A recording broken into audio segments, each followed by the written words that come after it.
नमस्कार मित्रांनो, तुमची डिझेल गाडी आहे. डिझेल गाडीमध्ये ॲव्हरेज येणं आहे, पिकअप येणं आहे, गाडीला आवाज जास्त मारायला लागले, इंजेक्टरचं काम निघायला लागले, या सगळ्या गोष्टी व्हायला लागल्यात. मित्रांनो, हे सगळा प्रॉब्लेम कशामुळे लागला व त्याच्यावरती उपाय काय करायला पाहिजे, या सगळ्या गोष्टी आपण या व्हिडिओमध्ये बघूया.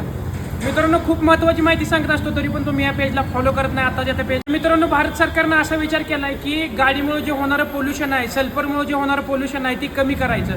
त्यामुळं जे अगोदर सल्फरचं प्रमाण डिझेलमध्ये जास्त येत होतं ते कमी केलेलं आहे. जे इंजिनमध्ये मेटलचे पार्ट असते ते सल्फरचं प्रमाण कमी केल्यामुळं ना त्या प्रत्येक पार्टला लुब्रिकेशन भेटत नाही मित्रांनो, त्याला ऑइलीनेस भेटत नाही. त्यामुळं काय व्हायला लागलं, प्रत्येक पार्ट खराब व्हायला लागलेत, इंजेक्टर वगैरे खराब व्हायला लागलेत, पंप वगैरे खराब व्हायला लागले. तर तुम्हाला लक्षात ठेवायचं आहे, तुमची जर डिझेल गाडी BS4 असेल किंवा जुनी गाडी असेल तर तुमच्या गाडीमध्ये डिझेल ॲडिटिव्ह ॲड करायचे. त्याच्यामुळं काय होतं, पिस्टनला वगैरे जे आहे ना किंवा इंजेक्टरला लुब्रिकेशन होतं. जसं की फॉर एक्झाम्पल जुन्या गाड्यामध्ये आपण यमा गाडी आहे, त्या यमा गाडीमध्ये थोडंसं ऑइल टाकत होतो.